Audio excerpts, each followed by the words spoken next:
उन्हाळ्याच्या दिवसात नेहमी त्या भाज्या खाण्याचा कंटाळा येतो. दुपारच्या जेवणासाठी दह्याची कढी ही चांगलासा ऑप्शन आहे. ही कढी करण्यासाठी तुम्हाला फार वेळ लागणार नाही. अगदी 5 मिनिटामध्ये हे कढी बनवून होतं. कढी फुटते किंवा जास्त आंबट होते हे टाळण्यासाठी घरच्या घरी कढी करण्याची परफेक्ट अशी रेसिपी आज आपण पाहणार आहोत. चला तर मग रेसिपीला सुरुवात करूयात. तर इथे मी बोलमध्ये 2 वाटी दही घेतले आहे. रूम टेम्परेचरवरचं इथे हे दही आहे. आता व्हिस्करने आपण हे चांगलंसं बीट करून घेऊयात.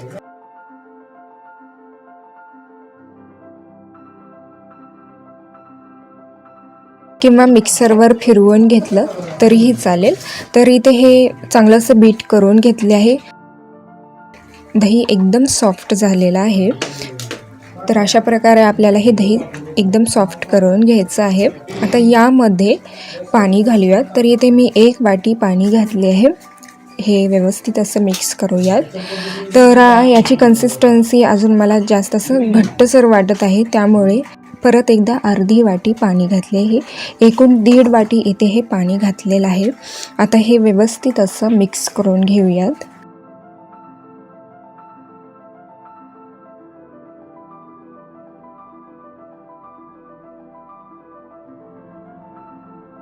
व्यवस्थित असं मिक्स करून झालेलं आहे. अशा प्रकारे इथे हे इन्स्टंट ताक तयार आहे. तर या कन्सिस्टन्सीमध्ये आपल्याला ताक किंवा हे मिश्रण बनवून घ्यायचं आहे.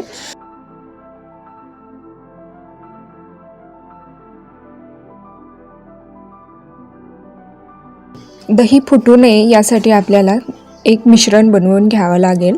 तर इथे मी वाटीमध्ये 1 चमचा ज्वारीचं पीठ किंवा बेसन घ्यायचं आहे. तर इथे मी ज्वारीचं पिठाचा वापर केलेले आहे. यामध्ये 2-3 चमचे पाणी घालून याचा आपण पेस्ट बनवून घेऊयात. तर आता आपण कढी बनवून घेऊयात. तर कढईमध्ये 1 चमचाभर तेल घेतले आहे. कढीमध्ये तेलाचा जास्त असं वापर होत नाही.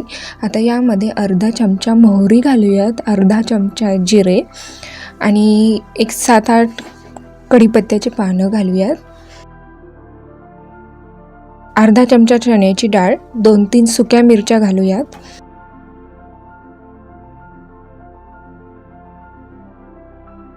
आता यामध्ये चिमूटभर हिंग घालूयात. कांदा इथे मी उभा कट करून घेतलेले आहे, हे घालूयात आणि 1-2 मिनिटे आपण हे कांदा तेलावर परतून घेऊयात. आता यामध्ये 1 चमचा हिरवी मिरचीचं पेस्ट घालूयात. 1-2 लसूण पाकळ्या. हिरवी मिरची आणि लसूण हे थोडंसं ओबड-धोबड कुटून घेतलेलं आहे. आता हे 1-2 मिनिटे तेलावर परतून घेऊयात. हे सर्व चांगलं असं परतून झालं की यामध्ये पाव चमचा हळद घालूयात.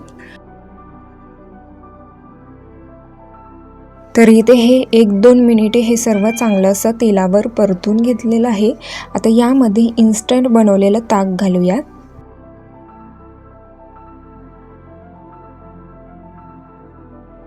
आता यामध्ये ज्वारी किंवा बेसनचं जे पेस्ट बनवलेलं आहे ते यामध्ये घालूयात आणि या मिश्रणला उकळी येईपर्यंत सतत हलवत आपल्याला हे कढी उकळून घ्यायची आहे. कढी जर चांगलं असं ढवळलं गेलं नाही तर कढी फुटू शकते. त्यामुळे व्यवस्थित असं सतत आपल्याला हे पळीने मिश्रण ढवळत राहायचं आहे आणि अगदी 1 उकळी येईपर्यंत आपल्याला हे हाय फ्लेमवर आता आपण हे कढी उकळून घ्यायची आहे. काही वेळानंतर कढी चांगलीशी शिजली गेली की याला चांगलासा कलर येतो. यावर आता बारीक चिरलेली कोथिंबीर घालूयात. तर अशा प्रकारे 5 मिनिटांमध्ये दहीपासून इन्स्टंट ताक बनवून अगदी खमंग आणि एकसारखी कढी बनवून झालेली आहे. चला तर मग परत भेटूयात अशाच एका नवीन रेसिपीसोबत.